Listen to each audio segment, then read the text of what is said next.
The Girl at the Lion d'Or by Sebastian Faulks, read by James Wilby. The French newspapers in the 1930s offered a mixture of rumour, spite, and inaccuracy.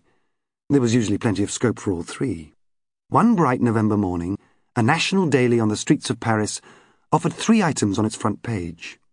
The first brought the latest news of the investigation into the death of a government minister, Roger Salengro, whose body had been discovered by his maid in his apartment in Lille.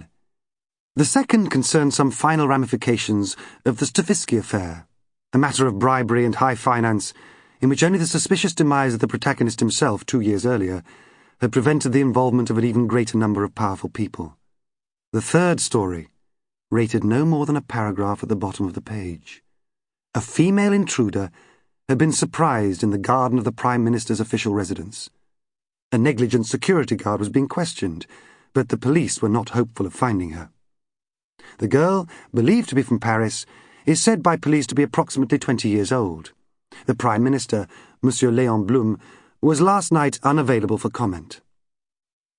These were the formulations of a tired journalist on a wet Friday night, anxious to finish and go home. In an editorial comment held over for 3 days owing to pressure on the space, the newspaper asked questions about security at the Prime Minister's house. 2 or 3 readers wrote letters expressing their surprise at the incident. The security guard was dismissed. Nothing was ever heard of the girl again, and there the matter rested.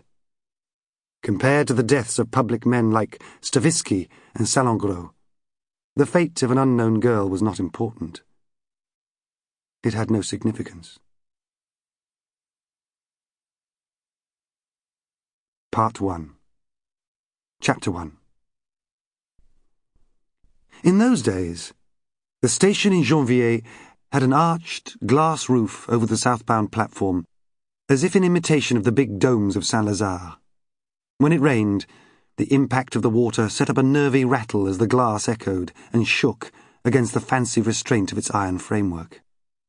It was a more modest rumble, emitted by the covered footbridge, while from the gutters there came an awful, martyred gurgling as they sought out broken panes and unmended masonry, down which to spit the water that was choking them. The thin sound of the locomotive's wheeze, as it braced itself for its final 3 stops up the coast, was thus barely audible to the 2 people who alighted from the train that damp, but not untypical Monday night. One was the driver, who was following the custom of years by climbing down from his cab, hat pulled over his ears, and racing to the side door of the station buffet, where his glass of brandy would be waiting for him. There was no time for conversation. Just a quick gulp and he was gone, as usual, scuttling back up the platform, hoisting himself aboard with a word to the fireman and a reinvigorated haul on the levers as the engine hissed and the train set off to arrive, as usual, a minute and a half late at its next stop. The other was a slight, dark-haired girl with 2 heavy suitcases, frowning into the rain and trying not to feel frightened. She stood in the doorway of the ticket hall, hoping someone would have been sent to fetch her. "Be brave, little Anne, be brave," old Louvet, her guardian, would have said to her if he had been sober, or there, or for all Anne knew, alive. After a time, she did see the long bending approach of headlights, but the car circled the fountains in the middle of the square and disappeared in a spray of water. Louvet, who thought himself a philosopher, had a theory that all unhappiness was a version of the same feeling. As Anne felt a tremor of abandonment, gazing over the rainy square, she pictured him explaining to her, "When the good Lord made this world from the infinite number of possibilities open to him and selected, from another limitless pool, the kind of misery that his creatures should be subject to, he selected only one model. The moment of bereavement, death, desertion, betrayal, all the same thing. The child sent from its parents, the widow, the lover abandoned. They all feel the same emotion which, in its most extreme form, finds expression in a cry."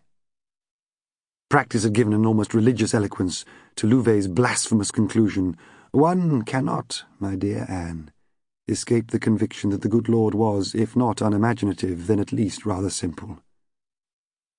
Anne, who was not a philosopher, saw a dripping Sample complete. Ready to continue?